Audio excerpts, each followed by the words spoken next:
सावरकर जी का व्यक्तित्व विशेषताओं से भरा था। शस्त्र और शास्त्र दोनों के उपासक थे। आमतौर पर वीर सावरकर को उनकी बहादुरी और ब्रिटिश राज के खिलाफ उनके संघर्ष के लिए जानते हैं, लेकिन इन सब के अलावा वे एक ओजस्वी कवि और समाज सुधारक भी थे, जिन्होंने हमेशा सद्भावना और एकता पर बल दिया। सावरकर जी के बारे में एक अद्भुत वर्णन हमारे प्रिय आदरणीय अटल बिहारी वाजपेयी जी ने किया है। ठीक 1 साल पहले 28 मई 2022 के दिन पीएम मोदी ने कुछ इस तरह सावरकर को उनकी जयंती पर श्रद्धांजलि दी थी। अब 1 साल के बाद सावरकर को लेकर बड़ा तूफान भारत की सियासत में उठ रहा है।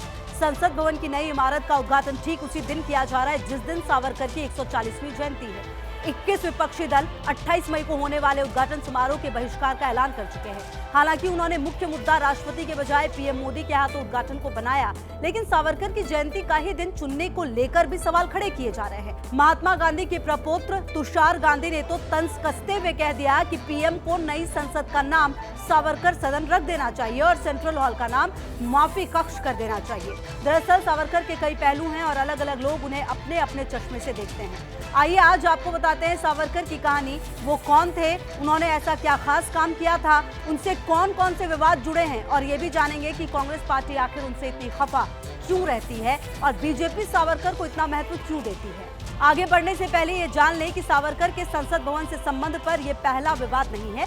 इससे पहले 2003 में मौजूदा संसद भवन में सावरकर की तस्वीर लगाने को लेकर काफी विवाद हुआ था। उस समय के राष्ट्रपति एपीजे अब्दुल कलाम ने संसद भवन के सेंट्रल हॉल में सावरकर के पोर्ट्रेट का अनावरण किया। उस समय अटल बिहारी वाजपेयी प्रधानमंत्री थे। पूरे विपक्ष ने इस कार्यक्रम का बहिष्कार किया था। सिर्फ पूर्व प्रधानमंत्री चंद्रशेखर इसमें शामिल हुए थे। इस मुद्दे को लेकर संसद में भी खूब हंगामा हुआ। विपक्षी सदस्यों ने लोकसभा में गांधी के हत्यारों की सरकार नहीं चलेगी और तेरे कातिल जिंदा हैं, गांधी हम शर्मिंदा हैं जैसे नारे भी लगाए। तुषार गांधी ने इसी घटना का जिक्र करते हुए अब सेंट्रल हॉल का नाम माफी कक्ष रखने का तंज कसा है। विनायक दामोदर सावरकर की निजी जिंदगी के बारे में बताएं तो उनका जन्म 28 मई 1883 को महाराष्ट्र में नासिक शहर के पास भागूर गांव में हुआ था। वो मराठी चित्पावन ब्राह्मण परिवार से ताल्लुक रखते थे। उन्हें भारत में राष्ट्रवाद की क्रांति जगाने वाले शुरुआती क्रांतिकारी में से एक माना जाता है। सावरकर 23 साल की उम्र में ही कानून की पढ़ाई करने इंग्लैंड चले गए थे। वहां जाकर वो क्रांतिकारी ग्रुप, इंडिया हाउस और फ्री इंडिया सोसाइटी जैसे संगठनों से जुड़े। साल 1904 में सावरकर और उनके भाई गणेश ने अभिनव भारत सोसाइटी की स्थापना की और क्रांतिकारियों को जोड़ा। सावरकर 1906 में लंदन गए। वहां से लौटकर उन्होंने फ्री इंडिया सोसाइटी की स्थापना की। ये इटली के राष्ट्रवादी ग्यूसेप माजिनी से प्रेरित थी। अखिल भारत हिंदू महासभा को भारत के सबसे पुराने संगठनों में से एक माना जाता है। साल 1907 में इसका गठन हुआ। 1915 में इसका अखिल भारतीय स्तर तक विकास हुआ। सावरकर 1937 से लेकर 1943 तक हिंदू महासभा के अध्यक्ष रहे।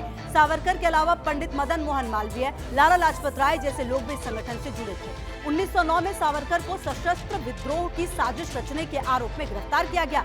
बंबई के गवर्नर ने उन्हें भारत के सबसे खतरनाक पुरुषों में से एक बताया। 1910 में क्रांतिकारी ग्रुप इंडिया हाउस ने संबंधों पर उनकी गिरफ्तारी हुई। उन पर अफसरों की हत्या और भारत में ब्रिटिश राज को उखाड़ फेंकने की साजिश का आरोप लगाया गया। उन्हें 25-25 साल की 2 सजाएं सुनाकर 1911 में अंडमान निकोबार की सेल्युलर जेल भेज दिया गया। इस जेल को सबसे क्रूर जेल में से एक गिना जाता था। इसे ही काला पानी भी कहते थे। सावरकर की यह सजा एक के बाद एक चलने वाली थी। मतलब वो 23 दिसंबर 1960 को ही जेल से रिहा हो पाते। विनायक दामोदर सावरकर के साथ कुछ विवाद भी जुड़े हैं। कुछ इतिहासकारों का दावा है 1921 में सावरकर ने अंग्रेजों के सामने कई दया याचिकाएं दी, जिसके बाद जनवरी 1924 में उन्हें शर्तों के साथ रिहा किया गया। ऐसे आरोप लगते हैं कि इससे क्रांतिकारियों के मनोबल पर असर पड़ा। वहीं दूसरी तरफ अन्य इतिहासकार दावा करते हैं सावरकर ने माफीनामा जरूर दिया, लेकिन ये जेल से बाहर आने और क्रांतिकारी संघर्ष को जारी रखने की एक चाल थी। कुछ विद्वानों का मानना है कि हिंदू महासभा की स्थापना के साथ सावरकर ने हिंदुत्व को एक एजेंडा के रूप में स्थापित किया था। दावा किया जाता है कि उन्होंने अपनी किताब में हिंदू और मुसलमानों के लिए द्विराष्ट्र सिद्धांत भी दिया, लेकिन इसके उलट कुछ विद्वानों का मानना है सावरकर हिंदू मुस्लिम एकता के पक्षधर थे। 1939 में कोलकाता में हुए हिंदू महासभा के 21वें वार्षिक सम्मेलन में उन्होंने कहा, कैसे हिंदू और मुस्लिम अपने मतभेद मिटाकर हिंदुस्तान में साथ रह सकते हैं। नाथूराम गोडसे द्वारा महात्मा गांधी की हत्या किए जाने के तार भी सावरकर से जोड़े गए। हालांकि बाद में अदालत ने उन्हें बरी कर दिया था। अब सावरकर से जुड़ी कुछ प्रमुख बातें जान लेते हैं। कहा जाता है राष्ट्रध्वज तिरंगे के बीच में धर्म चक्र लगाने का सुझाव सबसे पहले सावरकर ने ही दिया था, जिसे राष्ट्रपति डॉक्टर राजेंद्र प्रसाद ने स्वीकार किया। वे ऐसे पहले राजनीतिक बंदी थे जिनकी विदेशी धरती यानी फ्रांस में गिरफ्तारी के बाद हेग के अंतर्राष्ट्रीय न्यायालय में मामला पहुंचा था। इंग्लैंड में पढ़ने गए सावरकर ऐसे पहले भारतीय विद्यार्थी थे जिन्होंने वहां के राजा के प्रति वफादारी की शपथ लेने से इनकार कर दिया। इसी वजह से उन्हें वकालत करने से रोक दिया गया। उन्हें ऐसा पहला स्नातक माना जाता है जिनके स्नातक की उपाधि को स्वतंत्रता आंदोलन में हिस्सा लेने के कारण अंग्रेज सरकार ने वापस ले लिया था। सावरकर स्वतंत्रता संग्राम के अकेले ऐसे योद्धा थे जिन्हें उम्र कैद की दो सजाएं मिली। वे पहले ऐसे कवि थे जिन्हें काला पानी की जेल की दीवारों पर कील और कोयले से कविताएं लिखी। इन कविताओं की 10,000 पंक्तियों को उन्होंने जेल से छूटने के बाद फिर से लिखा। सावरकर ने हिंदुत्व, हिंदू कौन है किताब भी लिखी। उनकी किताब the Indian war of independence 1857 को एक सनसनीखेज किताब माना जाता है जिसने ब्रिटिश शासन को झकझोर दिया था। 26 फरवरी 1966 को सावरकर का निधन हो गया। अब इस सवाल का जवाब तलाशने की कोशिश करते हैं कि सावरकर से कांग्रेस इतना खफा क्यों रहती है। हमने ये सवाल वरिष्ठ पत्रकार और राजनीतिक विश्लेषक जयशंकर गुप्ता से पूछा, तो सुनिए उन्होंने क्या जवाब दिया। इसका जवाब तो कांग्रेस के लोग ही दे सकते हैं, कांग्रेस का प्रवक्ता कांग्रेस पार्टी दे सकती है। लेकिन देखिए, जिस ढंग से एक माफी वीर को महिमा मंडित करने का प्रयास किया जा रहा है, उससे तो हर भारतीय को उसका विरोध करना चाहिए। सावरकर से कांग्रेस की नाराजगी की वजह को लेकर वरिष्ठ पत्रकार एवं राजनीतिक विश्लेषक मुकेश कौशिक ने कुछ अलग राय जाहिर की। उनकी बात भी सुन लीजिए। सावरकर की आलोचनाओं का कोई कारण मुझे नहीं दिखता। मुझे तो ये लगता है कि 1947 से पहले पैदा हुए जितने भी लोग हैं इस देश के, वो सब स्वतंत्रता संग्राम सेनानी थे। सावरकर और कांग्रेस के बारे में तो आपने जान लिया, अब ये भी जान लीजिए कि बीजेपी सावरकर को इतना महत्व क्यों देती है। देखिए वरिष्ठ पत्रकार और राजनीतिक विश्लेषक जयशंकर गुप्ता ने इस बारे में क्या कहा। बीजेपी के पास कोई स्वतंत्रता संग्राम में भाग लेने वाला इतिहास पुरुष नहीं है। उनके एक जो पहले सरसंघ चालक थे डॉक्टर बलराम केशव हेडगेवार या केशव बलराम हेडगेवार जी थे, वो जेल गए थे एक बार। लेकिन उस समय आरएसएस का गठन नहीं हुआ था, उस समय कांग्रेस के नेता थे, वो कांग्रेस के कार्यकर्ता थे, तो कांग्रेस के कार्यकर्ता के रूप में गए थे। बाद में जब गुरु गोलवलकर जी हो गए और 1942 का जब आंदोलन शुरू हुआ, तो संघ के लोगों ने पूछा गुरु जी से, गुरु जी हम लोग को इसमें क्या करना चाहिए। तो उन्होंने कहा नहीं, कुछ भी नहीं करना चाहिए, हमको अभी अपने अंदरूनी दुश्मनों से लड़ना है।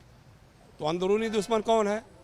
तो माइनॉरिटी के लोग हैं और कम्युनिस्ट लोग हैं, इनसे हमको लड़ना है। ये गुरु जी का वक्त है। तो अब इनके पास कोई इतिहास पुरुष तो है नहीं जिसको दिखा सकें।